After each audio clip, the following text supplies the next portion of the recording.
बिस्मिल्लाहिर्रहमानिर्रहीम। ये 11वीं क्लास की नज़म है द फीड। हम इसका तर्जुमा पढ़ेंगे और समझने की कोशिश करेंगे ये नज़म में क्या कहा गया है, क्योंकि नज़म को समझना तर्जुमा सबसे पहले ये ज़रूरी है। जब आपको तर्जुमा आएगा और आप इस काबिल होंगे कि आप इसकी तशरीह कर सकें, इसकी वजाहत कर सकें, अगर कोई क्वेश्चन पूछा जाए आप उसका जवाब दे सकें। द फीड चोगा, द फीड चोगा खाने की जो चीज़ होती है। चूँकि ये नज़म एक चिड़िया के बारे में है, तो चिड़िया जो बच्चों को चीज़ खिलाती है उसको चोगा कहा जाता है। और अहमद नदीम कासमी साहब ने ये नज़म लिखी है, उनका जो तारुफ है वो भी मुख्तसर नीचे हम पढ़ेंगे और थीम भी पढ़ेंगे इसका। Holding a grain of millet in her beak, the mother sparrow has come to feed. Holding पकड़ कर, अ ग्रेन ऑफ मिलेट बाजरे का एक दाना, ग्रेन का माना अनाज होता है, तो यहाँ पे मिलेट बाजरा, बाजरे का एक दाना पकड़ते हुए इन हर बीक अपनी चूंच में, द मदर स्पैरो माँ चिड़िया, चिड़िया अम्मा, हैद कम आ चुकी है टू फीड खिलाने के लिए। यानी वो जो चिड़िया है ना जिसने दाना पकड़ा होता है, छोटे छोटे बेबी होते हैं और खिलाने के लिए आती है, तो ये जो हकीकत है इसको उसने बयान की है। The young ones are so tiny and small, from head to toe they are beaks. The young ones, छोटे बच्चे, are so tiny and small, इतने छोटे छोटे हैं कि from head to toe, sir से पाँव तक, toe कहते हैं पाँव को, they are beaks, वो चूंचें दिखते हैं, when they cry, जब वो चिल्लाते हैं। one grain to be fed, एक दाना है, to be fed, खिलाए जाने के लिए। ये पैसिव वॉइस में लिखा हुआ है, तर्जुमा मैं वैसे कर रहा हूँ। एक दाना है टू बी फेड, खिलाए जाने के लिए, टू द 10 यंग वंस, 10 छोटे बच्चों को। तो ये कलामती नज़म है। मतलब ये है कि माँ एक परेशान है, एक दाना लेकर आती है, 10 बेबी कैसे खिलाए वो। ऐसे दुनिया में हमारी आबादी का मसला, आबादी बहुत ज़्यादा है और हमारी जो गवर्नमेंट है वो परेशान है। उनको समझ नहीं आ रही कि भी इतनी ज़्यादा आबादी है, इनको इनकी खुराक, इनकी ग़ज़ा कैसे जो है वो पूरी की जाए। और हमारा जो फोकस है वो और चीज़ों पे है, जैसा कि आगे शायर बयान करेगा कि हमारा जो कंपटीशन है वो इंसानियत को कायम करने में नहीं है, इंसानियत को ठीक करने में नहीं है, इंसानियत की इस्लाह में नहीं है। हमारा जो मुकाबला है वो डिस्ट्रक्शन, तबाही की जो चीज़ें हैं उनमें है, और हम ऐसी चीज़ें बना रहे हैं जो इंसानों को ख़त्म करने वाली हैं। और जो चीज़ें इंसानों को खड़ा करें और परेशान और दुखी लोगों को वो जो है ना सहारा दें, ऐसी जो चीज़ें हैं, जो ज़रूरियात हैं बेसिक, उनके ऊपर हमारा फोकस नहीं है।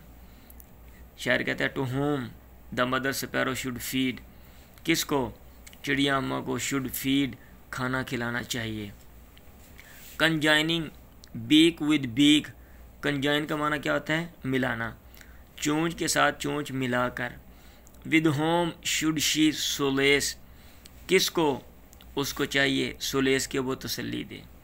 कहते हैं अब चिड़िया जो है वो परेशान है, वो किस बेबी को चोंच के साथ चोंच मिला के खाने को दे और उसको तसल्ली दे।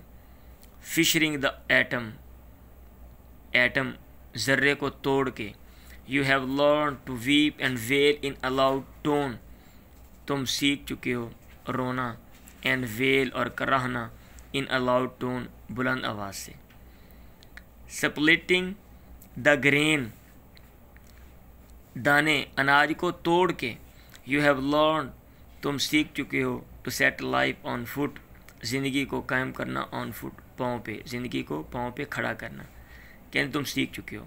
तुमने एटम को तोड़ा और बम बना लिए और दूसरों को तबाह करके और इंसानों को रुलाना, ये तुमने इंसानों तुमने ये सीख लिया है।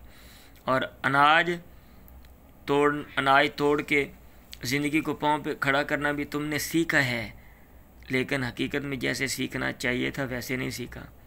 Could you split the grain, क्या तुम अनाज को तोड़ सकते हो, वाक़यातन तोड़ सकते हो, और अनाज तोड़ के जो ज़रूरियात हैं इंसानों की, क्या तुम वाक़यातन पूरी कर सकते हो ग़ज़ा की। क्वेश्चन आगे मार्क दिया हुआ है, मतलब इस पे गौर व फिक्र करो। 1 grain to be fed to the 10 young ones, एक दाना है जो कि खिलाए जाने के लिए है 10 छोटे बच्चों को। आगे शायर के बारे में ये भी हमें पता होना चाहिए ये किसी नज़म लिखी है और उसका जो थीम है। About the poet, Ahmad Nadeem Qasmi the Pakistani poet, एक पाकिस्तानी शायर है। And he have written several poems in Urdu, उन्होंने लिखी हैं कई नज़में उर्दू में, एंड आल्सो इन इंग्लिश, और नेस इंग्लिश में भी। ही वॉज बॉर्न इन 1916, 1916 में ये पैदा हुए। इन अ स्मॉल विलेज, अनगा लिखा हुआ है, इन खुशाब डिस्ट्रिक्ट, ज़िला खुशाब के अनगा छोटे से गांव में 1916 में पैदा हुए। ही स्टार्टेड राइटिंग पोएम्स, उन्होंने शुरू किया नज़में लिखने का आगाज़ किया in the late 30s।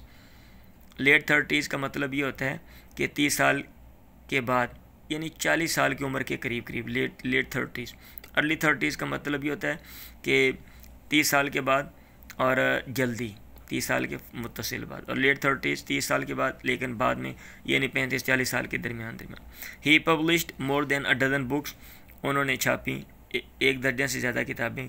Some of his works, उनका जो बाद काम है, हैव आल्सो बीन ट्रांसलेटेड, उसका तर्जुमा किया गया इनटू फॉरेन लैंग्वेजेस, बैरूनी ज़ुबानों में। विनिंग, और वो जीतने वाला है, एप्लास दादो तहसीन फॉर हिम, उनके लिए, इन फॉरेन कंट्रीज, बैरूनी ममालिक में। थीम, ये नज़म का जो थीम है, अगर यहाँ पे अधूरा लिखा हुआ है लेकिन बहरहाल पढ़ लें आप, कुछ चीज़ें इन्होंने मिस कर दी हैं। This poem is very simple, ये नज़म बड़ी सादा है। ये हम इसलिए पढ़ते हैं ताकि ये जुमले आप एडजस्ट कर सकें जब आप एक्सप्लेन करें इसको, इसकी एक्सप्लेनेशन लिखें आप। हेयर द पोएट डिपिक्ट्स, यहाँ पे शायर मंजर कशी करता है, तस्वीर कशी करता है। The love of a mother bird, एक माँ जो परिंदा है उसकी मोहब्बत की। फॉर हर यंग वन, अपने छोटे बच्चों के लिए। हु आर वेरी स्मॉल, जो कि बड़े छोटे हैं। And only a few days old, और सिर्फ चंद दिनों के हैं। They are in the nest, और वो घोंसले में हैं। The mother sparrow goes out, चिड़िया अम्मा बाहर जाती है। And brings a grain of millet, और बाजरे का दाना लाती है। इन हर बीक, अपनी चोंच में। टू फीड देम, उनको खिलाने के लिए। दे आर 10, वो 10 हैं इन नंबर तादाद में। चलें, ये अज़ान होने वाली है, आज के लिए इतना ही काफ़ी है, ठीक है।